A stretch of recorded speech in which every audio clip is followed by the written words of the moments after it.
Over here you can see that I have a video footage, and if I were to play this right here, then you can see that it is quite shaky. And if you want to remove out the shakiness of this video, then you can use the stabilization option. And to access that, you can go around over here onto the tools option, and then over here you can see that stabilization is an option right here.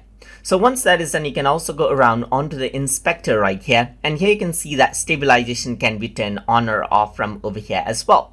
So if I were to go around and play now, compared to the original video footage, it becomes much more stabilized right here. So there's the perspective stabilization going on right here. You can go around onto similarity stabilization, which applies a different method of stabilization onto the video footage.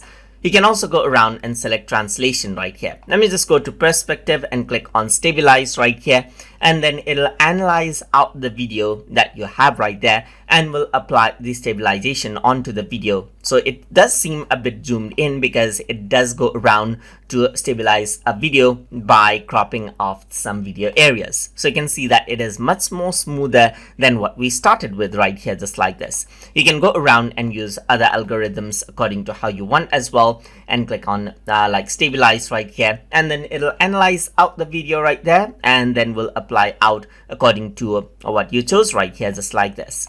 So what you can also do is you can see that you can increase out the cropping ratio right here, so that the stabilization is much more smooth right over here as well. Let me just select perspective right here and press play. You can see that there's a certain level of stabilization, but you can also go around and then increase out the smoothness right here, just like this. You can increase out the cropping ratio over here and increase out the strength over here, just like this as well, and then stabilize it so that it seems much more stable, but more area will be cropped off when you actually do that. So it is stabilizing, as you can see right here, and then this is what you have. So you can see that if I were to play this, then it is much more stable than what we started with.